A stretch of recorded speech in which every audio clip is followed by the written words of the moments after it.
ചലച്ചിത്ര താരം കൂടിയായിട്ടുള്ള നടി ശോഭന ലോക്സഭാ തിരഞ്ഞെടുപ്പിൽ തിരുവനന്തപുരത്ത് മത്സരിക്കാൻ സാധ്യതയുണ്ടെന്ന് പറഞ്ഞു കേൾക്കുന്നു. അതും BJP സ്ഥാനാർത്ഥിയായി.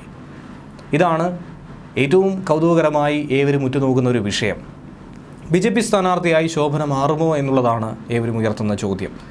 ഏറ്റവും പ്രധാനപ്പെട്ട ഒരു മണ്ഡലം തന്നെയാണ് തിരുവനന്തപുരം മണ്ഡലം. അതുകൊണ്ട് തന്നെ അവിടെ പ്രധാന പാർട്ടികളൊക്കെ അവരുടെ മിന്നുന്ന നേതാക്കളെ തന്നെയാണ് മത്സരിപ്പിക്കാനായി പോകുന്നത്. കോൺഗ്രസ് ആയിക്കൊള്ളട്ടെ, അതുപോലെ തന്നെ CPM ആയിക്കൊള്ളട്ടെ, CPI ആയിക്കൊള്ളട്ടെ, അങ്ങനെ ശക്തമായൊരു മത്സരം കാഴ്ചവെക്കാൻ തന്നെയാണ് അവരൊക്കെ തന്നെ തീരുമാനിച്ചിരിക്കുന്നത്. അപ്പോഴാണ് BJPയുടെ ഭാഗത്തു നിന്നും വലിയ വലിയ പേരുകൾ, പ്രധാനമന്ത്രി മുതൽ കേന്ദ്രമന്ത്രി വരെയുള്ള പേരുകൾ ഉയർന്നു കേട്ടപ്പോൾ അവിടെ മറ്റൊരു നടി മത്സരിക്കാനുള്ളൊരു സാധ്യത, ഒരു നടൻ മത്സരിച്ച കാഴ്ച കഴിഞ്ഞ തവണ നമ്മളേവരും കണ്ടതാണ്. എന്നാൽ ഇത്തവണ ഒരു നടിക്ക് സാധ്യത കൊടുത്താലോ എന്നുള്ള ചോദ്യവും BJP നേതാക്കൾ തന്നെ ഉയർത്തുന്നുണ്ട്. പ്രധാനമന്ത്രി നരേന്ദ്രമോദിയുടെ തൃശ്ശൂർ സന്ദർശന വേളയിൽ വിശിഷ്ടാതിഥികളുടെ ഒപ്പം വേദിയിൽ നടി ശോഭന കൂടി ഉണ്ടായതിന് പിന്നാലെ തന്നെ താരം BJP അനുഭാവി എന്ന രീതിയിൽ പലതരത്തിലുള്ള വ്യാഖ്യാനങ്ങൾ ഉയർന്നു കേട്ടു. താരത്തെക്കുറിച്ച് വലിയ തോതിൽ സൈബർ ആക്രമണങ്ങൾ ഉണ്ടായിരുന്നു. ഇതിന് പിന്നാലെയാണ് അടുത്ത തിരഞ്ഞെടുപ്പിൽ ഒരു സീറ്റ് ഉറപ്പിച്ചിരിക്കുന്നു എന്നുകൂടി അന്നേ ലേബൽ ലഭിച്ചിട്ടുണ്ടായിരുന്നത്. ശോഭന ഇതിൽ ഇതുവരെയും ഒരു തരത്തിലുമുള്ള വിശദീകരണം നൽകിയിട്ടില്ല. ഇങ്ങനെ ഒരു വാർത്ത കേട്ടതായിട്ടുള്ള ഭാവം പോലും നടിക്കുന്നില്ല. എപ്പോഴും ശോഭനയുടെ ഒരു പതിവ് രീതി അങ്ങനെ തന്നെയാണ്. പലതരത്തിലുള്ള വിവാദങ്ങളോ പലതരത്തിലുള്ള ഗോസിപ്പുകളോ ശോഭനയെക്കുറിച്ച് ഉയർന്നു കേട്ടാൽ പോലും അതിനെക്കുറിച്ച് പ്രതികരിക്കുന്ന ഒരു സ്വഭാവം ശോഭനയ്ക്കില്ല. അതിനെയൊക്കെ കണ്ടില്ല എന്ന് നടിച്ച് മുന്നോട്ട് പോവുകയാണ് ചെയ്യുന്നത്. ഒരു കാലത്ത് മലയാള സിനിമയിൽ നിറഞ്ഞു നിന്ന നിറസാന്നിധ്യമായ നായിക 2000 മുതൽ ഇന്നുവരെ ഈ കാലയളവ് വരെ ആകെ 5ഓളം മലയാള സിനിമകളിൽ മാത്രമാണ് അഭിനയിച്ചിട്ടുള്ളത്.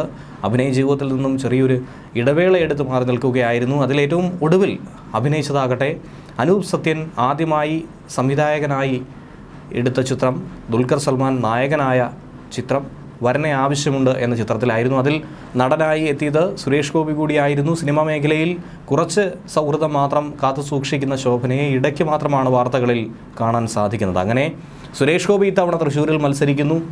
BJP സ്ഥാനാർത്ഥിയായി ശോഭന തിരുവനന്തപുരത്ത് മത്സരിക്കുമോ ഇല്ലയോ എന്നുള്ളതാണ് ഏവരും ഉറ്റുനോക്കുന്നത്. ഇതേക്കുറിച്ചുള്ള വ്യക്തമായ സൂചന ഒന്നും തന്നെ വന്നിട്ടില്ല. ഇതേക്കുറിച്ചുള്ള ഔദ്യോഗിക വിശദീകരണമൊന്നും ലഭിച്ചിട്ടില്ല. ഇത് വെറും അഭ്യൂഹമായി മാത്രമാണ് ഏവരും ഇപ്പോൾ ഉയർത്തിക്കാട്ടുന്നത്.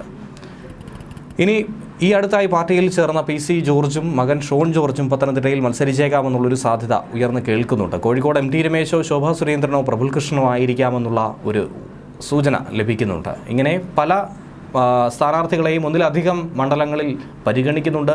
അതേക്കുറിച്ചുള്ള വ്യക്തമായ ഒരു സൂചന ഇനി കേന്ദ്ര നേതൃത്വം തീരുമാനിച്ചതിന് ശേഷം മാത്രമായിരിക്കും ലഭിക്കുന്നത്. സംസ്ഥാന പ്രസിഡന്റും ദേശീയ നേതൃത്വവുമായിട്ടുള്ള ചർച്ച ഉടൻ തന്നെ സംഘടിപ്പിക്കുന്നു. ഇന്ന് രാത്രി നടക്കുമെന്നാണ് പ്രതീക്ഷിക്കുന്നത്. ഈ ചർച്ചയിൽ പേരുകൾക്ക് അന്തിമ രൂപം നൽകും. അതിനുശേഷം ഈ മാസം അവസാനം തന്നെ 29-ാം തീയതി തന്നെ തിരഞ്ഞെടുപ്പ് സമിതി ചേർന്ന് ദേശീയ തലത്തിൽ ആദ്യ പട്ടിക പ്രഖ്യാപിക്കും. ആ പട്ടികയിൽ തന്നെ കേരളത്തിലെ സ്ഥാനാർത്ഥികളുടെ പേര് വ്യക്തമായി തന്നെ ഉണ്ടാകുമെന്നാണ് മനസ്സിലാക്കാൻ കഴിയുന്നത്. അപ്പോൾ മാത്രമാണ് നമുക്ക് ആരൊക്കെ എവിടെയൊക്കെ മത്സരിക്കും, ആരൊക്കെ ആയിരിക്കും എന്നുള്ള സസ്പെൻസ് പൊളിയാനായി പോകുന്നത്.